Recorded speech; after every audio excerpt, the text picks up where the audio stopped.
the Federal Reserve System. The Federal Reserve System, or simply the Fed, is the nation's central monetary authority or central bank. The Fed Board of Governors are responsible for creating and implementing monetary policy.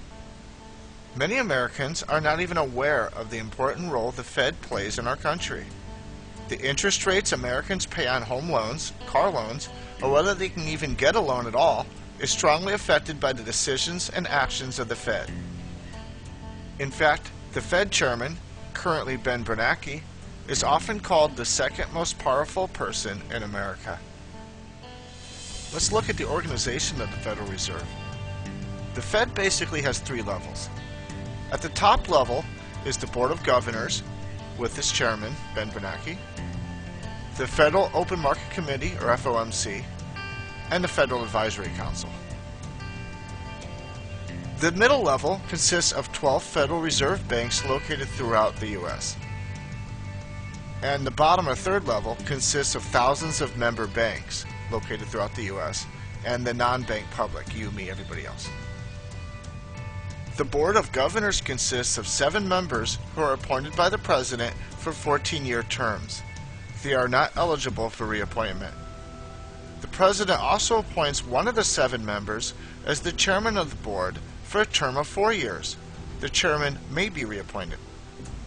The Board of Governors is the central policy-making section of the Federal Reserve System. They are responsible for creating and implementing monetary policy. Because the decisions made by the Board have such a big impact on the economy, it is important that the Board is not influenced by partisan politics.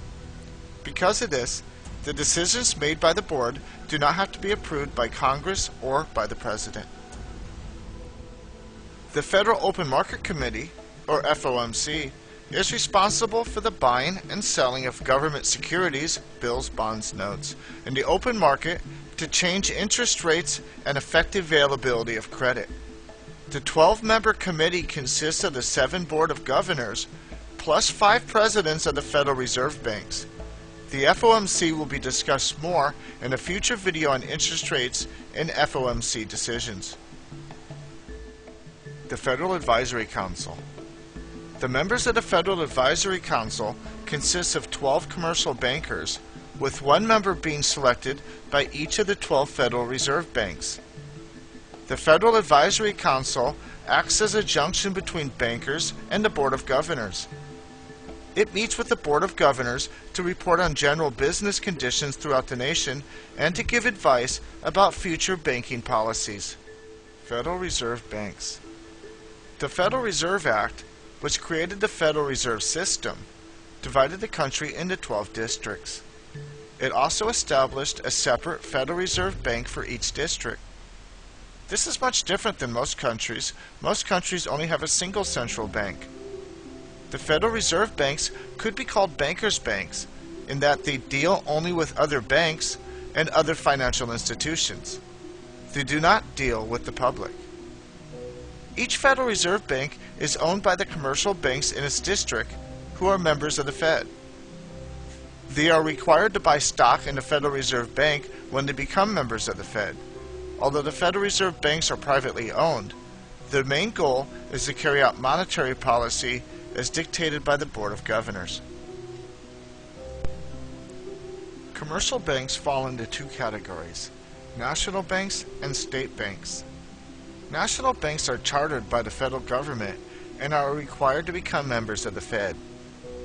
State banks are chartered by individual states and have the choice as to whether they join the Fed or not join the Fed.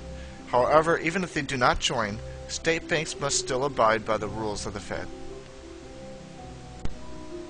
Let's look at some of the functions the Fed performs. One function the Fed performs is making sure that the member banks comply and conform to the banking laws and regulations. The Fed provides paper currency, or money. The Fed is responsible for check clearing. Another function it performs is serving as fiscal agent for the federal government, including holding tax money.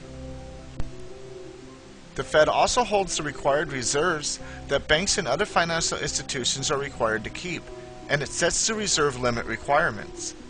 However, The most important function of the Fed is controlling the amount of money in circulation, which is part of monetary policy. More on banking and monetary policy in the next video. So that ends our discussion on the Federal Reserve System. In the next video, we'll discuss how banks create money, and in the following video after that, we will discuss monetary policy in detail. See you then.